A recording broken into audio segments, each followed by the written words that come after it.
খুব সুন্দর, তাই না?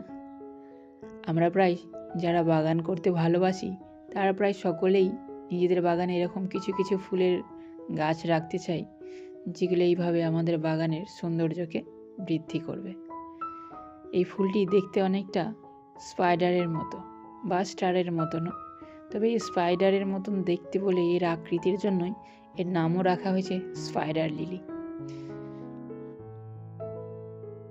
আজকে এই ভিডিওতে আমি তার সম্পর্কে কিছু কথা আপনাদেরকে জানাবো, যাতে আপনারাও আপনাদের বাগানে এই গাছটিকে খুব সহজভাবে করতে পারেন।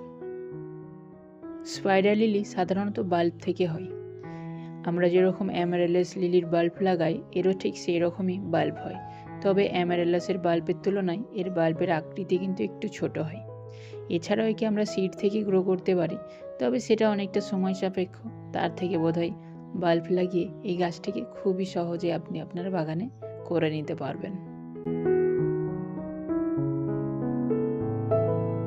অনেকেই বলে এই গাছের ফ্লাওয়ারিং সিজন গ্রীষ্ম, আবার অনেকে বলে বর্ষা। তবে আমি এই 4 বছরে যেটা বুঝেছি, এই গাছের ফ্লাওয়ারিং সিজন কিন্তু সারা বছরই। তবে সারা বছরের তুলনায় বর্ষাকাল সবথেকে বেশি এর ফুল পাওয়া যায়। প্রত্যেকটা গাছে ফুল আসে বর্ষাকালে। আর আপনার একটা স্টিক ওঠার ঠিক 4 থেকে 5 মাস পর আবার পুনরায় ওই একই বাল্বে আবারও স্টিক আসে। আর এর সবথেকে ভালো ব্যাপার হলো এটিকে খুব সহজেই মাল্টিপ্লাই হয়। আপনি যদি একটি বাল্ব বসান, তার পরের বছরে সেখান থেকে কমপক্ষে 3 থেকে 4খানা বাল্ব আপনি খুব সহজেই পেয়ে যাবেন। আমি যখন এই গাছগুলোকে প্রথম নিয়ে এসেছিলাম, তখন আমার কাছে 4খানা বাল্ব ছিল। এই 4 বছরে আজ প্রায় আমার কাছে 20 থেকে 25খানা বাল্ব হয়ে আছে বর্তমানে। এবারে বলি এই গাছে মাটি কেমন বানাবেন। যদি আপনি জমিতে এরকম ল্যান্ডস্কেপের সাইডে বসান, সেক্ষেত্রে আপনাকে মাটি আলাদা করে বানাতে হবে না। যে কোনো মাটিতেই আপনি এইভাবে বসিয়ে দিতে পারেন। তবে আপনি যদি এই গাছটিকে টবে করতে চান, সেক্ষেত্রে আপনার বাগানে যে মাটি থাকুক না কেন, সেই মাটিতে একটু গোবর সার আর একটু বালি মিশিয়ে নেবেন। তাহলে মাটিটি ওয়েল ড্রেন হয়ে যাবে এবং সেই মাটিতে আপনি খুব সহজেই এই গাছটিকে বসাতে পারবেন। টবের ক্ষেত্রে 10 ইঞ্চি টব নেওয়াটাই বেটার হবে, যেহেতু এই গাছটি খুব দ্রুত মাল্টিপ্লাই হয়।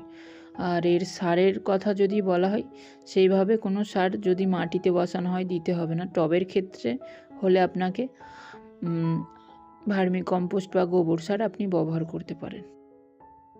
এই গাছে সেইভাবে কোনো রকমের রোগ পোকার আক্রমণ দেখা যায় না, তাই আলাদা করে পেস্টিসাইড বা ফাঙ্গিসাইডের প্রয়োজনও হয় না। আর এই গাছের সানলাইট রিকোয়ারমেন্ট, আপনি একে ফুল সানলাইটে রাখলে ওই ফ্লাওয়ারিং করবে। আপনি চাইলে এটি সেমি শেডি এরিয়াতেও রাখতে পারেন, যেখানে ইনডাইরেক্ট সানলাইট আসে, সেখানেও কিন্তু ফ্লাওয়ারিং করবে। তবে একেবারে বদ্ধ ঘরে বা বারান্দার কোনো কোনায় রেখে দিলে তাহলে সেক্ষেত্রে কিন্তু ফ্লাওয়ারিং করবে না। তো যদি আপনি একে কোনো গাছের নিচে বসান, সেক্ষেত্রে ফ্লাওয়ারিং করবে। কিন্তু আপনি যদি ব্যালকানিটা একেবারে এইরকম জায়গায় রাখেন যেখানে আলো একেবারেই পৌঁছায় না, তাহলে কিন্তু আপনার গাছটা ফ্লাওয়ারিং করবে না।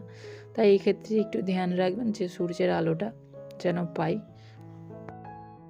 কথাই গাছকে লো মেনটেনেন্স একটা প্ল্যান্ট বলা যেতে পারে, যেটা আপনার বাগানে বছরের পর বছর থাকবে, সংখ্যায় বাড়বে, কোনো রকমের কোনো সার পেস্টিসাইড ছাড়াই আপনাকে এইভাবে সুন্দর সুন্দর ফুল দেবে।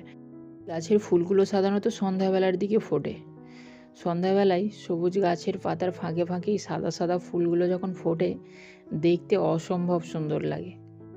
ফুলগুলো যখন ফোটে, বাতাসে একটা হালকা মিষ্টি গন্ধ ছড়িয়ে পড়ে, যা আপনার বাগানের পরিবেশকে আরও মনোরম করে তোলে। তাই আপনিও আপনার বাগানের সৌন্দর্য বৃদ্ধি করার জন্য অবশ্যই এই স্পাইডার লিলি প্ল্যান্টটিকে একবার লাগিয়ে দেখতে পারেন।